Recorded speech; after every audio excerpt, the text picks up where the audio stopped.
It's Hot 937, Hartford's #1 for hip hop and R&B. Yeah, show some Beyonce love, you know? Our good friend B.O.B is here. AKA? Bob. Bob's in the building. Bob, our next door neighbor. What's happening? How you doing? I'm doing pretty good. I was telling him he's got a very fancy jacket on over there. You see, it's very fancy over there. I've never heard anybody say fancy before. That's very fancy. Getting that new money, that's new Fancy. money. That's very fancy. You look fancy. Fabulous. Appreciate it. What kind of jacket is that? I got it in Amsterdam, actually. Yeah, you know what? Get out of here. Go. Get out of here, Bob. I mean, I'm just being informative. You know what I like about this guy? Well, first of all, like, did you notice, Craig G, how this guy blew to, like, superstardom? Oh, absolutely. Since the last time we saw him? Oh, yeah, I remember, yeah. I mean, we love the last album. I mean, it was an incredible album. I said it's new money. But it's just like, you blew to, like, super stardom since the last time we saw you. Unbelievable. Wait until the next album. I mean, this. Are you speechless? I'm never satisfied though. I guess I'm my worst critic. Well, I think what we do is, like, sometimes, you know, we hear about a new artist being signed. We find out T.I. signs you. We think you're going to sound a certain way. You sound nothing like that. Nothing.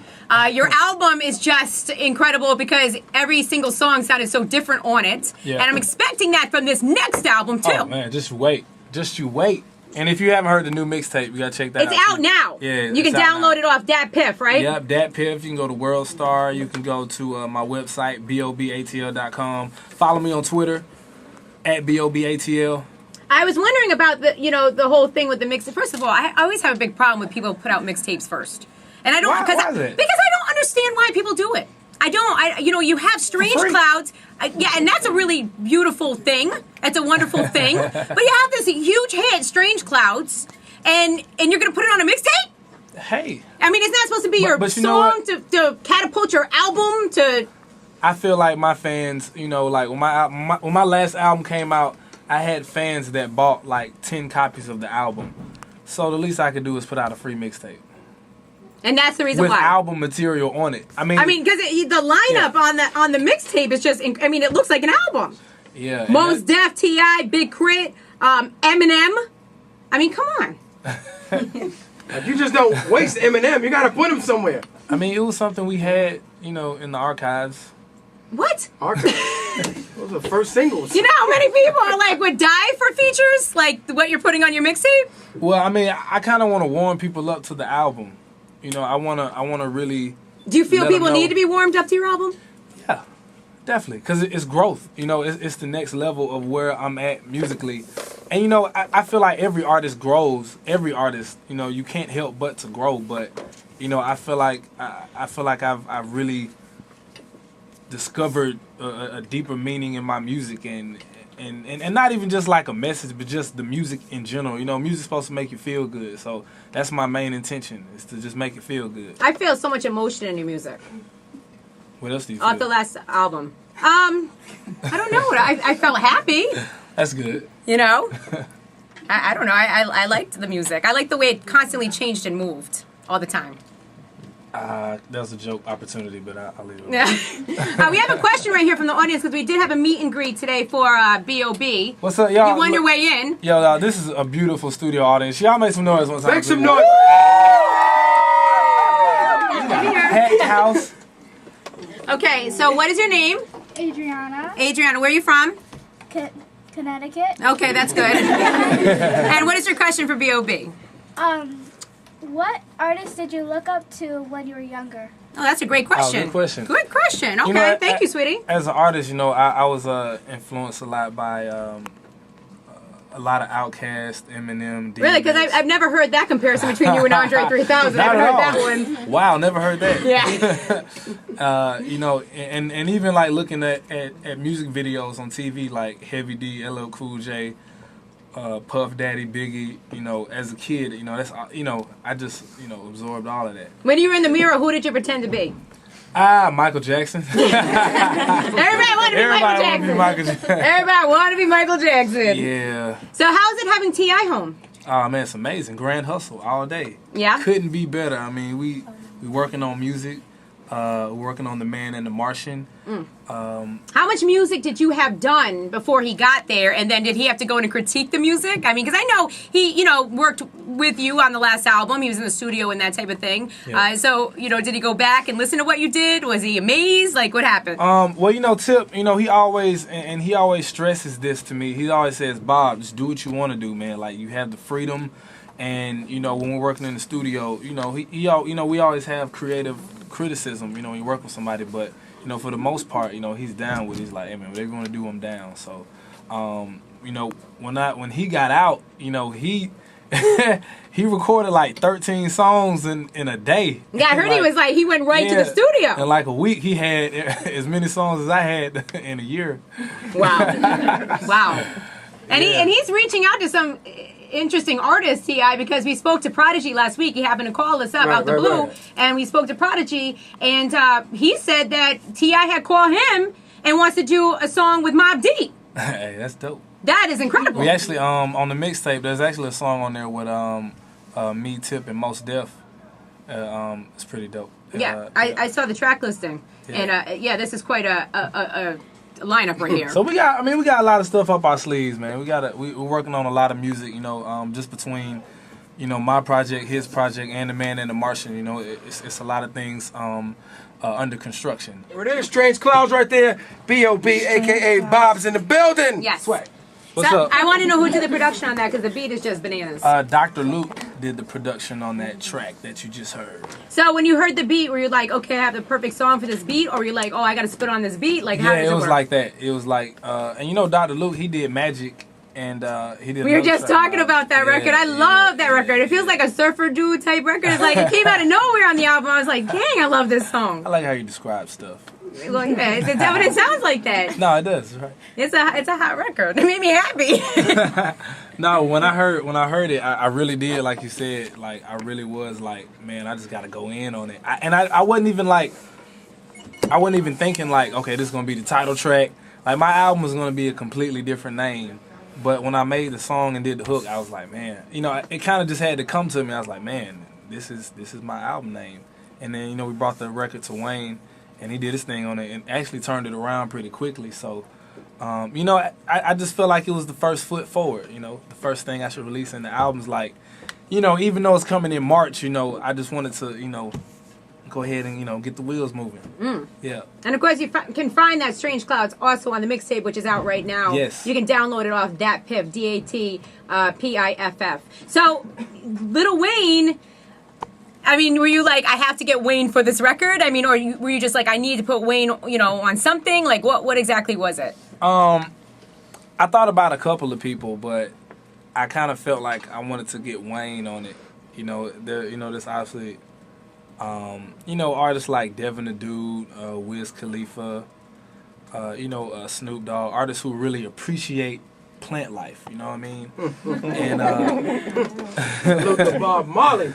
yeah, so yeah, Bob, man, if I could get Bob Marley on it, he would have been on incredible. the hook. I'm crazy. Like, how'd you get that feature? Yo, we got Bob Marley on the remix. Nah. He came back just for this.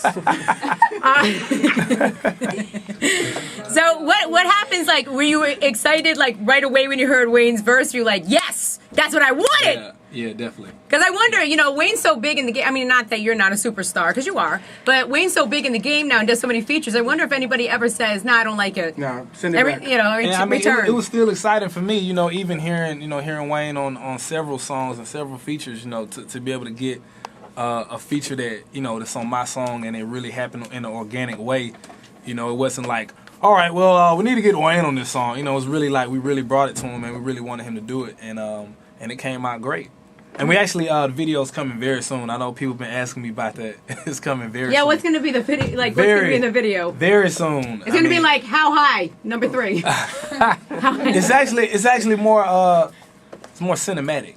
Really? Yeah. Nice word. A lot of clouds. Yeah. Nice word, guy. It's like the clouds in the hood in HD. Yeah, my question is, what motivates you every day in the morning to get up and do what you do? Man, that's a good question. It definitely has to go back to my mixtape title, Every Play is Crucial. And, especially after like, a night where, you're out late and, you get in late and you got to get up early. me personally, I just remember when I was growing up, I didn't have a refrigerator. I had to put my food in the cooler. I had to take a ladder to get to the next floor. I had to boil water to take a bath. Just really, it could always be worse. Everything is relative, but, I don't want to have to, be in that situation again. You know what I mean? So for me, just remembering how much and how many times I stayed up late at night rapping, wishing I could change my situation, and, all the times that I, was just sitting in class writing in rap books and, getting my books stolen, taken from me. But, that all of that, man, just from my past is really, it's just in me. I can't help but to have a drive. It's like, waking up in the cold, well, what's, that's cool. It's like, what's waking up, catching a flight in the morning, you know what I mean? Or going the extra length to do something. I love that answer. So what do you do with your money? Because there's got to be a lot of money coming in all the time. Well, we all have a 401k1 plans. No, so yeah, I mean, so you that you're at this point taking care of yourself for the rest of your life, I'm assuming. Well, I mean, I don't ever get comfortable, because it all feels like a dream to me at the end of the day, and I want to keep going. I don't ever want to feel like, all right, cool, now I'm good. Because I've never felt that way, and I don't feel like I should feel that way now, regardless of how big I get. Because how much money do you have to feel that way? Do you think? The power to print money. Yeah. What is the thing that you most look forward to? Is it performing? Is it recording? Fans, performing all day, definitely. I didn't mean to cut you off. By the way. It's okay. and do you still get nervous? No, it's like an eager. I mean, and don't get me wrong, there was a point in time, like, when I was 15, like, I did my first talent show, I was just rapping at the ground, it don't matter how many pennies you gotta take, pick it up, just and, like, it took me a minute to really, like, just really accept the fact that people do like you and want to come to your show and listen to and it's not even just to listen to the music, like, if it was to listen to the music, they would just stay home and play the CD. They want to come out to the show. Experience it. Yeah, exactly. Yes. So it's an ego. I'm like, hey, y'all want to come rock with me? Cool. I'm coming too. I'm ready. Let's do it. I got my full band and everything. So, that's really my driving force with the shows is the fans. So T.I.'s got a reality show. Will we see you on it? Probably. Yeah. I mean, have you been there when they're filming, or? I mean, I guess just through day-to-day interaction, I might end up on it. I don't know. Are you happy about that, or do you feel like, is that invasive, or? No, not really. I mean, you only, it's up to you how much you let people into your personal space. Right. Yeah, so we're not going to see any blow-ups between you and T.I.? No, man, I don't like that record. I don't like it neither. It should be a 16, not a 12. Yeah. All right, so you got this big deal with Adidas. Talk to me about that. Yeah, we actually we just aired the Adidas commercial for the Add a Color campaign, and basically, man, east side on my arm, 3 stripes on my sneakers. It's dope. Yeah, and Adidas actually, this is our 3rd commercial actually, but this is the first time that I've had my own commercial, so it's a little bit more special for me, and because I got Epic in it, off the mixtape, so it all kind of. It all just kind of happened perfectly. I didn't think it would happen this way, but it did. Well, B.O.B, thank you so much. Appreciate it. Thank you so much. Really had a great time with you today. Y'all give it up for yourselves. Our studio. Yeah, everybody. Clap. Come on, act like you care about this. Yeah, care about, anyway. All right, so we'll look forward to the album in March, and go get that mixtape now. And any acting roles, real quick? Maybe. Okay. I think it'd maybe. be good. That's a maybe. That's not a hidden yes. It's a maybe. I think it'd be good.